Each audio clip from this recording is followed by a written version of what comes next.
की अब आखिरी तारीख 15 अक्टूबर मुकर्रर कर दी गई है। पहले 30 तारीख को 30 सितंबर जो है इसकी डेडलाइन थी, लेकिन अब इसके अंदर 15 दिन का इजाफा कर दिया गया है। इंटरेस्टिंग बात यह है कि सिर्फ 48 घंटे पहले एफबीआर की जानिब से बाकायदा तौर पे जो है इसके ऊपर ट्वीट्स की गई थी कि जनाब ये र्यूमर फैली हुई है कि एक्सटेंशन मिल जाएगी और इनकम टैक्स गोशवारे जमा कराने के लिए तारीख में तोसी कर दी जाएगी। तो ऐसा कुछ नहीं है। 30 सितंबर ही जो है वो आखिरी डेट है, उससे पहले पहले अपनी रिटर्न जमा करवा लें। लेकिन उसके बाद अब दोबारा जो है वो 15 दिन की इसमें तोसी कर दी गई है। दूसरा, एफबीआर को सितंबर में 138 अरब रुपए के अबूरी रेवेन्यू के शॉर्टफॉल का सामना रहा है। सितंबर के लिए टैक्स वसूलियों का हदफ जो है वो 1368 अरब रुपए था, लेकिन इसमें 138 अरब रुपए जो है वो कम आए हैं। और बताया जाता है कि रवां माली साल की पहली छमाही जुलाई ता सितंबर 2025 में एफबीआर की टैक्स वसूलियां जो है वो 2885 अरब रुपए अब तक उन्होंने इकट्ठे किए हैं। अच्छा जी, अब आ जाए ज़रा एक इंटरेस्टिंग सियासी खबर के ऊपर। आप जानते हैं कि कल अलीमा खान साहबा ने जो है एक नया पंडोरा बॉक्स खोल दिया था और उन्होंने कहा था कि जी इमरान खान साहब को अली अमीन गंडापुर ने जाके शिकायतें लगाई हैं और उन्होंने कहा है कि जनाब आपकी बहन अलीमा खान के ताल्लुकात हैं, कॉन्टैक्ट्स हैं मिलिट्री इंटेलिजेंस के साथ। और उन्होंने कहा कि आपकी बहन जो है वो सोशल मीडिया के ज़रिए जो है मेरे ऊपर अटैक्स करवाती हैं और साथ ही साथ वो पार्टी की चेयरपर्सन बनना चाहती हैं। तो ये बात अलीमा खान साहबा ने खुद आके मीडिया से कही कि जी मेरे बारे में अली अमीन गंडापुर ने सारी गुफ्तगू की। और हमने पिछले वीलॉग में आपको बताया था कि सिर्फ चंद दिन पहले ही दोनों इकट्ठे बैठ के बातें कर रहे थे और इस तस्वीर के अंदर जो आप देख रहे हैं इसमें नईम हैदर पंचोता भी उनके साथ वहाँ पे खड़े हुए थे और सिर्फ 2 हफ्ते के अंदर अंदर जो है ये सब कुछ हुआ है। तो अली अमीन गंडापुर साहब ने उसके बाद कल जो है वो एक वीडियो पैगाम जारी किया है और ये वीडियो पैगाम जो है इस लड़ाई के राउंड 2 के अंदर मामलात को ले गया है। अली अमीन गंडापुर ने कहा कि जी इमरान खान से 5-6 माह में मुलाकात के बाद मेरी मुलाकात हुई है। पिछली मुलाकात में काबीना में रद्दोबदल पर बातचीत हुई थी। काबीना में रद्दोबदल से मुतल्लिक असद कैसर और शेराम तरकई से भी बात हुई थी। बजट करीब था तो मैंने इमरान खान को कहा कि काबीना में तब्दीलियां बजट के बाद करेंगे। मैंने आकिब खान को और फैसल तरकई को कहा कि प्रपोजल में आप लोगों का नाम भी शामिल है, तो इन लोगों ने आज इस्तीफ़ा दिया है। तो आप जानते हैं कि कल पीटीआई के 2 वजीरों ने जो है वो कैबिनेट से इस्तीफ़ा दिया है, जिसमें से एक जो है वो साबिक स्पीकर कौमी असम्बली असद कैसर साहब के भाई भी शामिल हैं। अली अमीन गंडापुर ने कहा कि जी इमरान खान ने एक टीम होकर काम किया है और हुकूमत और काबीना में तब्दीलियाँ होती रहती हैं। अलीमा खान ने, अब यहाँ से इंटरेस्टिंग बात शुरू होती है, उन्होंने कहा अलीमा खान ने आज जो बातें की हैं उस पर यह कहता हूं कि इमरान खान मेरा लीडर है। मेरा काम यह है कि मैं बानी पीटीआई को हक और सही बात करूं। मैंने इमरान खान को किसी की शिकायत नहीं लगाई। शिकायत कमज़ोर और मुनाफिक लोग करते हैं, लेकिन मैंने उनको वाजे किया है कि आपसे मुलाकात नहीं हो रही थी और सिर्फ बहनों के जरिए पैगामात आ रहे थे। बजट के हवाले से आपका वाजे पैगाम नहीं था, इसलिए बजट पेश किया, जिसके बाद मुझ पर और काबीना पर शदीद तनकीद की गई जो कि गलत था। बजट पास करते हुए भी कहा था कि जैसा खान साहब कहेंगे वैसी तब्दीली कर देंगे, लेकिन मुझ पर और तमाम एमपीएस पर ये इल्ज़ामात लगाए गए कि हमने गद्दारी करके बजट पास किया है और हमारे खिलाफ कैंपेन चलाई गई और फिर ये कैंपेन चलाई गई कि हम माइनस इमरान खान कर रहे हैं, जबकि माइनस इमरान खान वाली बात पर पार्टी में तकसीम करने में आपकी बहन अलीमा खान का ठीक ठाक किरदार है। तो ये डायरेक्ट अटैक जो है वो अली अमीन गंडापुर ने अलीमा खान के ऊपर किया है। उन्होंने कहा क्योंकि शुरू से पार्टी के लोग जो है लोगों को डिस्क्रेडिट किया जा रहा है। मैंने ये तमाम बातें खुलकर बताई और मैंने इस चीज़ की फ़िक्र नहीं की कि इमरान खान की फैमिली है और इसके बाद मेरे साथ कुछ भी हो सकता है, लेकिन मैंने इसकी परवाह नहीं की और ना किसी ओहदे की परवाह की। सिर्फ एक चीज़ है कि मैं अपने लीडर को हक और सच बताऊं। मैंने उनको बताया कि कुछ वीलॉगर्स बैठे हुए हैं जो टारगेट करके ये काम कर रहे हैं और इन सब से अलीमा खान का राब्ता है और बजाय उनको मना करने के, तकसीम करने के, वो प्रोवोक कर रही हैं उनको। अब ये कौन से वीलॉगर्स हैं? माजी के अंदर जो है अली अमीन गंडापुर तो इमरान रियाज खान का नाम ले लेके उनके ऊपर तनकीद करते रहे हैं। अब इस मरतबा उन्होंने उनका नाम नहीं लिया, लेकिन सिर्फ इतना कहा जी कुछ वीलॉगर्स बैठे हुए हैं जो उनके ऊपर तनकीद करते हैं और उन्होंने डायरेक्ट इल्ज़ाम लगाया कि ये अलीमा खान की प्रोवोकेशन के ऊपर जो है वो सब कुछ करते हैं।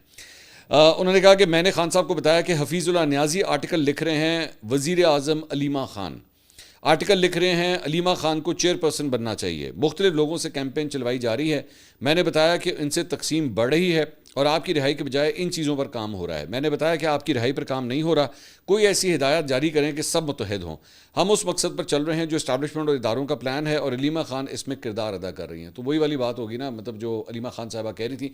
एक किस्म के अली अमीन गंडापुर ने अलीमा खान की जो बात थी उसकी तस्दीक की है कि हाँ उन्होंने वाकई जाके इमरान खान को ये सारी शिकायत लगाई हैं, जबकि गंडापुर साहब खुद ऊपर ये कह रहे थे कि शिकायत जो है वो कमज़ोर और मुनाफिक लोग लगाते हैं, लेकिन आगे चल के खुद इस बात की तस्दीक भी कर रहे हैं कि हाँ ये सब कुछ उन्होंने कहा है। उन्होंने कहा कि मैंने बताया कि जितने लोगों को सज़ा हुई हैं, जिन पर FIRs हुई हैं, ये लोग तो मौजूद भी नहीं थे, लेकिन अलीमा खान का बेटा मौजूद था और फिर भी उसकी 3 रोज़ में ज़मानत होगी। मैंने बताया कि इदारे इस पर काम कर रहे हैं कमज़ोर करने का। वो जानबूझकर या किसी मकसद के तहत उनसे राब्ते में रहकर कोई काम कर रहा हो तो आपकी कॉज को नुकसान दे रहा है। मैंने बताया कि मेरी मालूमात के मुताबिक मिलिट्री इंटेलिजेंस अलीमा खान को सहूलत फराहम कर रही है इस सारी कार्रवाई में। वो सारी बिल्कुल अलीमा खान साहबा ने यही सारी बातें कही थी। मेरा मौक़िफ़ क्लियर है, हम इमरान खान के साथ हैं। इमरान खान की तहरीक और रिहाई पर फोकस करो। जिस काम पर आप लगे हुए हैं मैंने अपने लीडर को खुलकर बताया और मुझे इस पर फ़ख्र है और हम फ़लस्तीन के 2 रियासती हल को नहीं मानते, हम सिर्फ फ़लस्तीन को मानते हैं। तो ये सारा वीडियो बयान जो है वो अली अमीन गंडापुर साहब ने जनाब जारी किया है। सो इसका मतलब है कि अब ओपन वॉर जो है वो शुरू हो गई है between Aleema Khan and Ali Amin Gandapur, and I am definitely sure this is not what Imran Khan wanted, because आपका लगाया हुआ वज़ीर आला आपकी बहन के साथ अगर आपस में लड़ाई करना शुरू कर दे तो पार्टी का मोराल जो है वो क्या होगा, पार्टी तो वैसे ही फिर डिस्ट्रीब्यूट होना शुरू हो जाएगी। तो ये सारी वो बातें थी जो हम बाजी में हमेशा कहा करते थे, लेकिन PTI जो है वो कोशिश करती थी इसके ऊपर पर्दा डाल दिया जाए, and obviously they were right. उनकी यही कोशिश होगी कि फील गुड फैक्टर जो है वो हमेशा बरकरार रहना चाहिए। अंदर के जो फ्रैक्चर्स हैं वो कभी भी बाहर नहीं आने चाहिए, लेकिन अब वो बाहर आ गए हैं, अब तो खुल के बाहर आ गए हैं। इसमें कोई दो राय नहीं है कि दोनों जो है वो एक दूसरे के कितने खिलाफ हैं। अलबत्ता पाकिस्तान तहरीक इंसाफ ने जनाब पंजाब असम्बली में अपोजिशन लीडर का भी ऐलान कर दिया है और इस सिलसिले में मोइन कुरैशी जो है उन्हें अपोजिशन, ये वो वाले मोइन कुरैशी नहीं हैं जो आपके साबिक वज़ीर आज़म रह चुके हैं, ये वो नहीं है, ये दूसरे मोइन कुरैशी हैं। इन्हें अपोजिशन लीडर पंजाब असम्बली जो है वो नामज़द कर दिया गया है। इससे पहले भच्चर साहब जो है वो पंजाब असम्बली में PTI के अपोजिशन लीडर थे, लेकिन उसके बाद उन्हें सज़ा हुई और उसके बाद नाअहली हुई, जिसकी वजह से वो अपनी सीट बरकरार ना रख सके। और साथ ही साथ हाफिज़ फ़रद अब्बास को deputy opposition leader Punjab assembly तैनात कर दिया गया है। ये वही हाफिज़ फ़रद अब्बास हैं जिनके अगेंस्ट शहबाज गिल जो हैं वो माजी में बहुत कुछ बोल चुके हैं। अब उन्हें इमरान खान साहब की जानिब से deputy opposition leader Punjab assembly नामज़द कर दिया गया। आई वंडर शहबाज गिल के ऊपर इस पर क्या गुजरी होगी, क्योंकि वो हाफिज़ फ़रद अब्बास के बहुत अगेंस्ट हैं। अच्छा जी, इसके अलावा ये बेसिकली ये फिरदौस शमीम नकवी जो कि PTI के मरकज़ी ओहदेदार हैं, उन्होंने बाकायदा तौर पर ये नोटिफिकेशन जो है वो जारी किया है। इसके अलावा लाहौर की मुकामी अदालत ने जनाब PTI की सोशल मीडिया एक्टिविस्ट फलक जावेद के जिस्मानी रिमांड में 4 रोज़ की तौसीह कर दी है। अदालत ने आइंदा समाअत पर तफ्तीशी अफसर से रिपोर्ट तलब की है। जुडिशल मजिस्ट्रेट की दरख्वास्त पर केस की समाअत हुई और जुडिशल मजिस्ट्रेट ने दरख्वास्त पर समाअत की। NCCI ने 5 रोज़ा जिस्मानी रिमांड मुकम्मल होने के बाद इनको फलक जावेद को अदालत में पेश किया। NCCI ने मज़ीद जिस्मानी रिमांड की इस्तदा की, जबकि मुलज़मा के वकील ने इसकी मुखालफत की और बाद में उनके 4 रोज़ा जिस्मानी रिमांड की जो है वो इजाज़त दे दी गई। पेशी के मौके के ऊपर जो है वो फलक जावेद ने कहा कि अज़मा बुखारी को मेरा पैगाम है कि जिस तरह तुम ख़वातीन पर जुल्म करवा रही हो, तुम पर, मरीम नवाज़ पर और इस सिस्टम पर लानत हो। तो लैंग्वेज फलक जावेद की जेल के अंदर जाके भी जो है वो अभी तक तब्दील नहीं हुई है। इसके अलावा जनाब पाकिस्तान ने दिफाई मैदान में एक और संग मील अबूर करते हुए मुल्की माहिरीन के तैयार करदा फतह 4 ग्राउंड लॉन्च क्रूज़ मिसाइल का कामयाब तजुर्बा किया है। ISPR के मुताबिक ये मिसाइल 750 किलोमीटर तक हदफ को निशाना बनाने की सलाहियत रखता है और फतह 4 की शमूलियत से आर्मी रॉकेट फोर्स कमान के इस्तेदादकार में मजीद इजाफा होगा। जदीद एवियोनिक्स और नेविगेशनल सिस्टम से लेस ये मिसाइल टेरेन हगिंग खसूसियात के बायस दुश्मन के मिसाइल डिफेंस सिस्टम को चकमा देने और इंतहाई दुरुस्तगी से हदफ को निशाना बनाने की सलाहियत रखता है। पाकिस्तान आर्मी की रवायती मिसाइल सिस्टम की रेंज, महारत और बका की सलाहियत को तक़वियत मिलेगी। कामयाब तजुर्बे की मुशाहिदा चीफ ऑफ जनरल स्टाफ, पाक अफवाज की सीनियर अफसरान और मिसाइल तैयार करने वाले साइंसदानों और इंजीनियर्स ने किया और इसके ऊपर जो है वो सदर, वज़ीर आज़म, chairman joint chief of staff और तीनों सर्विसेज चीफ ने इसके ऊपर मुबारकबाद दी है।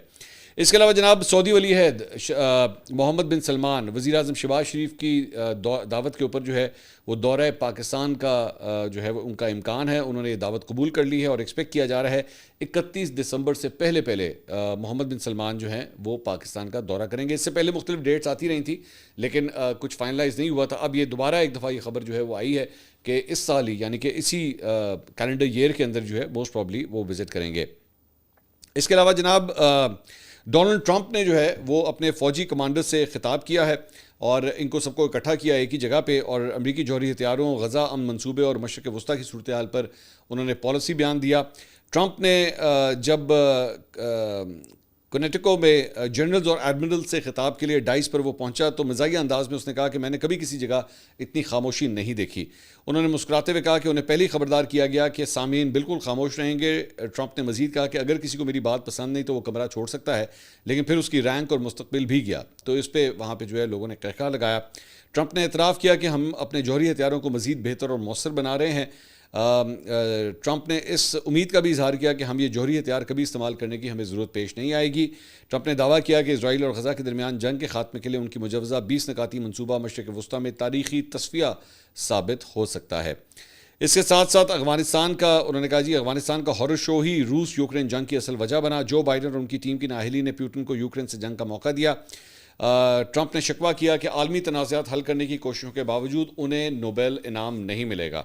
अगर ऐसा हुआ तो ये अमेरिका के लिए तौहीन आमेज़ होगा। ये इनाम किसी ऐसे शख्स को दिया जाएगा जिसने कुछ नहीं किया। ट्रंप ने एक बार फिर अपनी ख्वाहिश का इजहार किया कि कनाडा को अमेरिका की 51वीं रियासत बन जाना चाहिए। उन्होंने दावा किया कि कैनेडियन हुकाम ने हाल ही में अमेरिका के golden dome missile defence system में शमूलियत की ख्वाहिश का इजहार किया है। ट्रंप ने जो है कनाडा को उन्होंने कहा मैंने जवाब दिया कि क्यों ना आप हमारी रियासत बन जाएं और सब आप जो है वो मुफ्त हासिल कर सकें।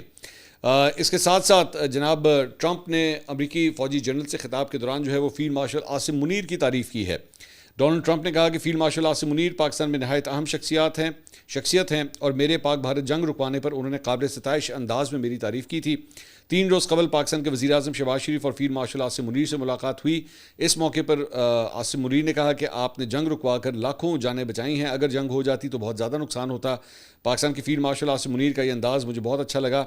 इनकी तारीफ़ को मैं अपने लिए एजाज़ तस्वर कर रहा हूँ। ट्रंप ने एक बार फिर कहा कि मैंने तिजारत की पेशकश करके 7 जंगें ख़त्म कराईं जिनमें सबसे बड़ी पाक भारत जंग थी जो एटमी जंग में भी तब्दील हो सकती थी। इंटरेस्टिंग बात यह है कि Donald Trump just keeps on asking for the Nobel prize again and again and again. मुझे तारीख़ में याद नहीं आता कि कभी किसी ने नोबेल इनाम जो है इतनी दफ़ा खुद मांगा अपने मुँह से।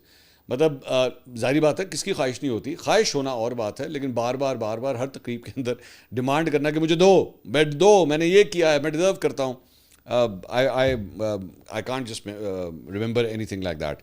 अच्छा जी, इसके अलावा सेशन अदालत ने मुतनाज़ा ट्वीट केस में वकील ईमान मज़ारी और उनके शौहर हादी अली चट्टा को गिरफ्तार करके पेश करने का हुक्म दे दिया है। जनाब ईमान मज़ारी और हादी अली के खिलाफ मुतनाज़ा ट्वीट्स केस पर समाअत हुई। एडिशनल डिस्ट्रिक्ट एंड सेशन जज के रूबरू ये समाअत हुई और इस मौके पे ईमान मज़ारी और हादी अली चट्टा अदालत में पेश नहीं हुए और उनकी ज़मानत मनसूखी के हवाले से नोटिस जो है वो जारी कर दिए गए हैं और इसके साथ साथ उनके वारंट गिरफ्तारी भी जो है वो जारी कर दिए गए हैं। इसके अलावा वज़ीर आला पंजाब मरीम नवाज़ की पानी और बेनज़ीर इनकम सपोर्ट प्रोग्राम मुखालिफ हालिया तकरीरों के बाद पीपल्स पार्टी ने हुक्मरान इत्तेहाद से अलग होने की धमकी दे दी है और कौमी असम्बली ऐवान से एहतजाजन उन्होंने कल वॉकआउट किया। स्पीकर रियाज सादिक की सदारत में इजलास हुआ तो पीपल्स पार्टी के रुकन सैयद नवीद कमर ने नुक्ता एतराज़ पर वज़ीर आला पंजाब मरीम नवाज़ की हालिया तकरीरों और बयानात पर कड़ी तनकीद करते हुए कहा कि हमारा पानी, हमारी नहर, हमारी मर्ज़ी क्या मतलब है। उन्होंने कहा कि पानी दरिया सिंध का है और पानी पाकिस्तान का है। ऐसी तकरीरों से अफसोस हुआ है, हमें तो इस हुकूमत को कंधा देने के ताने मिल रहे हैं। उन्होंने कहा कि हम कोई फ़ीस नहीं ले रहे कि हुकूमती बेंचों पर बैठे रहें, हम अपोजिशन बेंचों पर भी बैठ सकते हैं। नवीद कमर के नुक्ता एतराज़ के साथ ही पीपल्स पार्टी अरकान ने ऐवान से वॉकआउट कर दिया। वज़ीर कानून आज़म नज़ीर तारड़ ने कहा कि अगर वज़ीर आला पंजाब के बयानात से किसी की दिल आज़ारी हुई है तो वो माज़रत करते हैं, हमारे बड़े एक साथ बैठ कर मसले हल कर लेंगे। पीटीआई के हिमायत याफ्ता आज़ाद अरकान ने पहली अपनी नशिस्तों पर एहतजाज शुरू किया और स्पीकर डाइस की तरफ बढ़ना शुरू किया तो स्पीकर ने इजलास जुम्मा 11 बजे तक जो है वो मुलतवी कर दिया। इसके साथ साथ मरीम नवाज़ ने चकवाल में कल तकरीब से खिताब किया। उन्होंने कहा पंजाब में तारीख का बदतरीन सैलाब आया, तारीखी रिलीफ ऑपरेशन किया गया, मुझ समेत पूरी काबीना मुतासरा इलाकों में मौजूद रही। अफसोस दूसरे सूबों ने पंजाब में सैलाब पर प्रेस कॉन्फ्रेंस की। वज़रा का काम बुलेट प्रूफ गाड़ियों में घूमना और ठंडे कमरों में बैठना नहीं है। जिसको सड़कें और सस्ती रोटी नहीं मिलती वो अपने हुक्मरानों से सवाल करे। उन्होंने कहा कि पैनमा के बाद वालिद पर बहुत मुश्किलात आईं, मैं सियासतदान बनने की ख्वाह नहीं थी, वालिद पर मुश्किल वक्त आया तो मैंने भरपूर साथ दिया। 2 बार बग़ैर कसूर के जेल जाना पड़ा, कैद में रखा गया। जून जुलाई में जेल का कमरा तंदूर की तरह गर्म होता है। अच्छा जी, इसके अलावा पाकिस्तान के दौरे पर आए हुई IMF मिशन ने कहा है कि पाकिस्तान ग्रेड 17 और 22 के तमाम आला सरकारी अफसरान के असासे ज़ाहिर करने के लिए दिसंबर 2025 तक कानून साजी करे। ताख़ीर मुल्क के इस्लाहाती वादों पर असर डाल सकती है। हुकूमत governance and corruption diagnostic assessment report को मुकर्ररा मुद्दत के अंदर जो है वो शाया करे। IMF की जानिब से जो है वो ये डिमांड आई है। पाकिस्तान में ग्रेड 17 से 22 तक तकरीबन 25,000 अफसरान हैं और ये वसी पैमाने पर ख्याल किया जाता है कि ये बहुत से अफसरान अपने असासे दुरुस्त तौर पर जाहिर नहीं करते, जिसकी डिमांड अब IMF कर रहा है कि जी इस सिलसिले में कानून साजी की जानी चाहिए। कल बलूचिस्तान के दारुल-हुकूमत कोयटा के इलाके मॉडल टाउन में खोजक रोड के ऊपर जो है वो FC हेडक्वार्टर्स के मरकजी दरवाजे के ऊपर खुदकुश धमाका हुआ, जिसकी शिद्दत से करीबी इमारतों के शीशे टूट गए और गाड़ियों को शदीद नुकसान पहुंचा। हमले में 10 शहरी शहीद हो गए जबकि 30 से ज़ायद अफराद जो हैं वो ज़ख्मी हुए, जिनमें 2 सिक्योरिटी एहलकार समेत 4 खवातीन भी शामिल हैं। अफसोसनाक खबर है ये। सिक्योरिटी फोर्सेज ने फौरी कार्रवाई करते हुए हमलावरों की कोशिशों को नाकाम बनाया। धमाके के फ़ौरन बाद फायरिंग की आवाज़ें भी सुनी गईं, जिससे इलाके में खौफ व हिरास फैल गया। सिक्योरिटी ज़राए ने बताया कि खुदकुश हमलावर ने बारूद से भरी एक गाड़ी को FC हेडक्वार्टर के मरकजी दरवाजे से टकराया। धमाके की शिद्दत इतनी ज़्यादा थी कि कई 100 फुट दूर तक इमारतों के शीशे और गाड़ियों को नुकसान पहुंचा है। इसके अलावा जनाब सिक्योरिटी ज़राए के मुताबिक ज़िला खुजदार के इलाके जहरी में फितनतुल हिंदुस्तान के खिलाफ सिक्योरिटी फोर्सेज ने खुफिया इतलात की बिना पर ऑपरेशन किया। जहरी के मुल्का पहाड़ों में फितनतुल हिंदुस्तान की मौजूदगी और नकलो हरकत की खुफिया इतलात थी। सिक्योरिटी ज़राए के मुताबिक ऑपरेशन में बड़ी तादाद में ग्राउंड फोर्सेज और हेलीकॉप्टर्स का इस्तेमाल भी किया जा रहा है। ऑपरेशन के नतीजे में अब तक फितनतुल हिंदुस्तान के 7 दहशतगर्द मारे जा चुके हैं और 10 दहशतगर्दों के ज़ख्मी होने की भी इतलात मौसूल हुई हैं। सिक्योरिटी ज़राए के मुताबिक हलाक दहशतगर्दों के कब्जे से तैयार शुदा IEDs, ट्रांसमीटर्स, अमरीकी साख्ता खुदकार हथियार, ग्रेनेड्स, गोलियाँ और मोटरसाइकिलें भी बरामद हुई हैं। अच्छा जी, इसके अलावा एक नई कंट्रोवर्सी जो है वो अब इंडिया से दोबारा शुरू हुई है और वही है कि अल्लाह के नाम पे हमारी ट्रॉफ़ी दे दो। बेसिकली भीख मांगने के ऊपर उतर आए हैं। हुआ ये है कि एशियन क्रिकेट काउंसिल का इजलास जो है वो कल दुबई में मोहसिन नकवी की ज़ेर सदारत हुआ और इसमें PCB और भारतीय क्रिकेट बोर्ड के हुकाम जो है आमने सामने इस इजलास के अंदर बैठे हुए थे। तो ज़राए के मुताबिक इजलास में भारतीय क्रिकेट बोर्ड के नायब सरबरा राजीव शुक्ला, जो अभी दोबारा नायब सदर बने हैं, उन्होंने एशिया कप 2025 की ट्रॉफ़ी देने का उन्होंने मुतालबा किया। तो मोहसिन नकवी जो कि सदर हैं ACC के, उन्होंने याद दहानी कराई कि इजलास के एजेंडे में ये मामला शामिल नहीं है जो आज इस वक्त आप डिस्कस कर रहे हैं। तो राजेश शुक्ला ने कहा कि जी एशिया कप के फाइनल के बाद सदर मोहसिन नकवी स्टेडियम में मौजूद थे, मगर भारतीय क्रिकेट टीम ने खुद ही ट्रॉफ़ी लेने से इनकार किया। मोहसिन नकवी ने कहा कि अगर भारत को ट्रॉफ़ी चाहिए तो एशियन क्रिकेट काउंसिल के दफ्तर या फिर कोई तकरीब मुनक्कद करके मुझसे ट्रॉफ़ी वसूल कर लें। इजलास के शुरा ने भारतीय कप्तान सूर्य कुमार यादव के हाथ ना मिलाने और मैच के बाद सियासी बयान देने की भी मजम्मत की। अच्छा, मेरी समझ से बाहर है कि मतलब क्यों आप इतना भीख मांग रहे हैं इसके ऊपर? ये आप ये सारी बेवकूफ़ी करने के बजाय जो अब आप कह रहे हैं कि साड़ी ट्रॉफ़ी दे दो, ताड़ी मेहरबानी, आप उसी वक्त ले लेते। अब उसके ऊपर भी सूर्य कुमार यादव ने जो है वहाँ पे इंडिया जाके एक इंटरव्यू दिया है और उसमें कहता है कि जी मैं बताना चाहूँगा कि वहाँ पे क्या हो रहा था। हमने तो इनकार ही नहीं किया, हमने तो कोई ऐसी बात नहीं की कि हमें ट्रॉफ़ी नहीं हमने लेनी, और बल्कि इनफरादी खिलाड़ियों ने जाके अपने अपने अवार्ड्स लिए वहाँ पे जाके। उन्होंने कहा कि उन्होंने ये भी कहा कि हुकाम जो है वहाँ से ट्रॉफ़ी उठा के ले गए और उन्होंने कहा हम 1.5 घंटे तक फ़ोन हाथ में लिए फ़ोटोज़ के लिए तैयार खड़े रहे। शिवम, कुलदीप, अभिषेक अवार्ड लेने गए लेकिन उन्होंने मेडल्स और ट्रॉफ़ी कहीं और ले गए, ये समझ करके वो जीत गए हैं। मतलब बच्चों वाली बातें कर रहा है। सबको पता है वहाँ पे क्या हो रहा था, पूरी दुनिया को पता है कि आप लोगों ने कहा कि जनाब हम कुछ भी हो जाए मोहसिन नकवी से हम ट्रॉफ़ी नहीं लेंगे। आप असल बात ये है, अब जब ये सब कुछ हो गया है और आपकी पूरी दुनिया से जो है वो आपको मार पड़ रही है, लोग आपके ऊपर थू थू कर रहे हैं, तो अब आप भीख मांगने के ऊपर आ गए।